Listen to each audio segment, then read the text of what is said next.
Halo teman-teman, pada video kali ini kita akan membahas materi tentang pertumbuhan dan adaptasi tumbuhan. Sebelumnya, apa sih tumbuhan itu?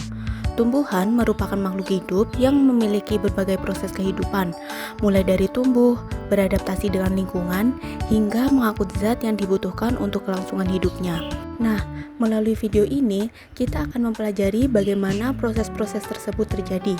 Yuk, simak pembahasannya sampai selesai. Sebelum membahas lebih lanjut, kita perlu memahami terlebih dahulu apa yang dimaksud dengan fisiologi tumbuhan. Fisiologi tumbuhan merupakan cabang ilmu biologi yang mempelajari fungsi dan proses kehidupan yang terjadi di dalam tubuh tumbuhan. Fisiologi tumbuhan menjelaskan bagaimana tumbuhan tumbuh, beradaptasi dengan lingkungan, serta mengangkut air, mineral, dan juga hasil fotosintesis ke seluruh bagian tubuhnya. Dengan mempelajari fisiologi tumbuhan, kita dapat memahami bagaimana tumbuhan mampu bertahan hidup dan berkembang dengan baik.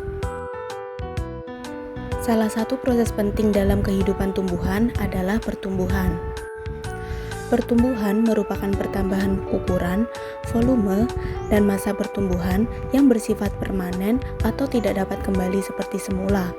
Pertumbuhan terjadi karena adanya pembelahan sel yang menambah jumlah sel serta pembesaran sel yang menyebabkan ukuran tumbuhan semakin besar. Contoh yang paling mudah kita lihat adalah bertambah tingginya batang tanaman, memanjangnya akar, atau semakin lebarnya daun tumbuhan dari waktu ke waktu. Pertumbuhan tumbuhan tidak terjadi begitu saja, tetapi dipengaruhi oleh berbagai faktor, yaitu ada faktor internal dan juga faktor eksternal. Faktor internal merupakan faktor yang berasal dari dalam tubuh tumbuhan, seperti genetik dan hormon tumbuhan. Genetik menentukan karakteristik tumbuhan, sedangkan hormon berperan dalam mengatur berbagai proses pertumbuhan. Beberapa hormon tumbuhan antara lain auksin, giberelin, sitokinin, etilen, dan asam absisat. Sementara itu, faktor eksternal berasal dari lingkungan sekitar. Faktor tersebut meliputi air, cahaya, suhu, unsur hara, dan oksigen.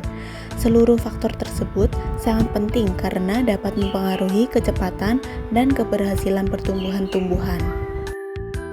Berdasarkan tempat terjadinya, pertumbuhan tumbuhan dibedakan menjadi dua, yaitu pertumbuhan primer dan pertumbuhan sekunder. Pertumbuhan primer terjadi pada ujung akar dan ujung batang yang mengandung jaringan meristem apikal. Pertumbuhan ini menyebabkan tumbuhan bertambah panjang atau bertambah tinggi. Sedangkan pertumbuhan sekunder terjadi akibat aktivitas kambium yang menyebabkan batang dan akar mengalami penebalan sehingga ukuran tumbuhan menjadi lebih besar. Selain tumbuh, tumbuhan juga memiliki kemampuan untuk beradaptasi. Adaptasi adalah kemampuan tumbuhan menyesuaikan diri terhadap lingkungannya agar dapat bertahan hidup dan berkembang dengan baik. Misalnya, kaktus yang hidup di daerah kering memiliki daun berbentuk duri untuk mengurangi penguapan air.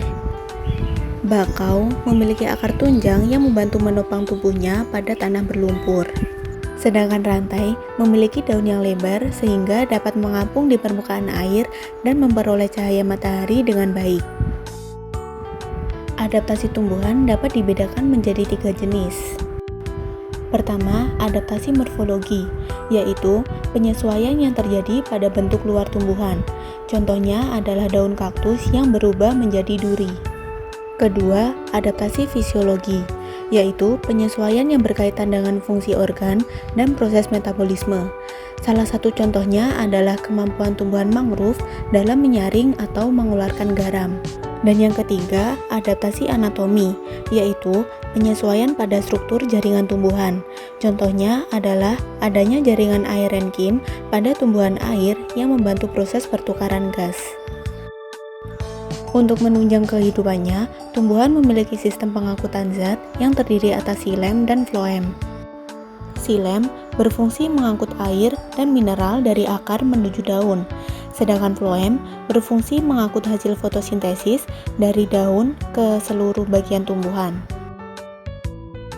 Melalui kedua jaringan ini, kebutuhan nutrisi tumbuhan dapat terpenuhi sehingga tumbuhan dapat tumbuh dan berkembang dengan baik. Pengangkutan zat dalam tumbuhan berlangsung melalui beberapa mekanisme. Yang pertama, difusi, yaitu perpindahan zat dari daerah yang memiliki konsentrasi tinggi menuju daerah yang memiliki konsentrasi lebih rendah. Kedua, osmosis, yaitu perpindahan air melalui membran semipermeabel dari larutan yang lebih encer menuju larutan yang lebih pekat. Lalu ketiga, transfer aktif, yaitu proses perpindahan zat yang memerlukan energi atau ATP untuk melawan perbedaan konsentrasi. Dan yang keempat adalah aliran massa, yaitu perpindahan air dan zat terlarut dalam jumlah besar melalui jaringan pengangkut tumbuhan. Berdasarkan pembahasan yang telah saya sampaikan, dapat disimpulkan bahwa fisiologi tumbuhan mempelajari berbagai proses kehidupan yang terjadi pada tumbuhan, termasuk pertumbuhan, adaptasi, dan pengangkutan zat. Pertumbuhan merupakan pertambahan ukuran dan volume tumbuhan yang bersifat permanen serta dipengaruhi oleh faktor internal maupun faktor eksternal. Selain itu, pertumbuhan memiliki kemampuan beradaptasi agar dapat bertahan hidup di berbagai kondisi lingkungan. Untuk mendukung seluruh aktivitas kehidupannya, tumbuhan juga memiliki sistem pengangkutan zat melalui jaringan xilem dan floem yang berfungsi menyalurkan air, mineral, serta hasil fotosintesis ke seluruh bagian tubuh tumbuhan. Sekian pembahasan mengenai pertumbuhan dan adaptasi tumbuhan. Semoga materi yang telah saya sampaikan dapat menambah wawasan dan membantu kita memahami proses kehidupan tumbuhan dengan lebih baik. Terima kasih atas perhatian teman-teman. Sampai jumpa pada pembelajaran berikutnya.